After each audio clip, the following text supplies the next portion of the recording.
Welcome back to the David Pakman Show. My name is Jesse Dollemore. I host, as the monitor reads behind me, I host the Dollemore Daily on YouTube. I also host a podcast called I Doubt It, that is co-hosted by the lovely, talented, and indeed scholarly Brittany Page, who guest hosted yesterday.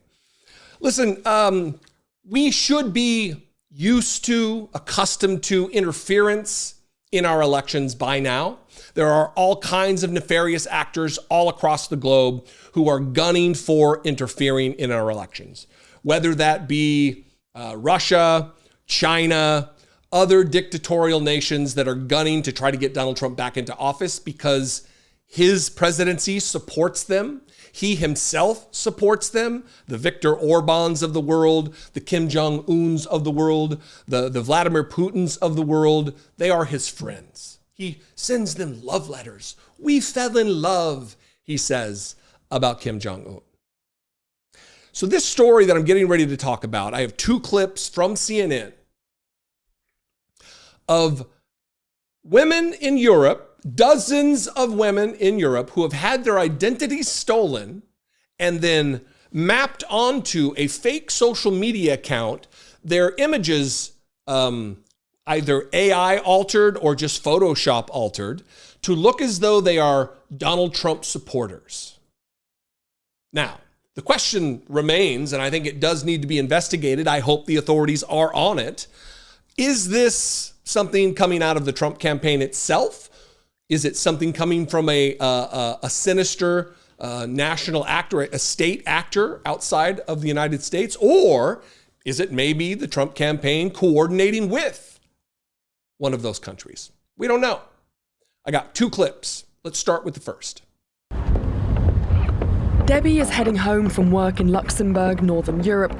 Crossing the border into Germany, she races back to her son. Hello. And of course, Lou. But Debbie's day doesn't end there. She's also a professional model. Her image, not only her identity, but her source of income, helping support her and her son. But it's been stolen, used in a pro-Trump account on X, attracting nearly 30,000 followers in less than 6 months. Here it is. Luna. Yeah, that's very crazy. And when you see these views, you know, it's saying vote for Trump in 2024. What's your reaction? To be honest, what the was my reaction? We are all you right now, sister. We all feel you. What the That's my reaction. Nobody wants to be, other than the MAGA faithful, have the moniker of Trump supporter. Certainly not against their will. Now, my question would be, what would the efficacy of this be? Are they leaning on the fact, and I know Donald Trump is trying to do this up and down the scale every day. He's trying to convince Americans that the support for him and enthusiasm for his campaign is overwhelming. So this would go into that bucket, that maybe there are people out there who will just blindly follow.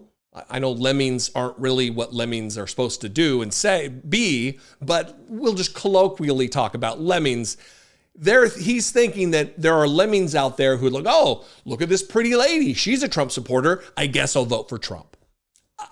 I don't know. My mind doesn't operate like that. So I don't think there's a lot of use in that. But obviously someone does, whether that be a state actor or whether that be the Donald Trump campaign or some coordination again between them. They get into a little bit more detail and talk about just exactly how widespread this is. Let's take a look at some of these accounts. Like Alina, 33 and voting for Trump. But she's not. She's really Camilla from Denmark. I think it's weird. Anything that can discriminate other people on my account, because it's my little universe. I don't think it's fair. And this one, Eva.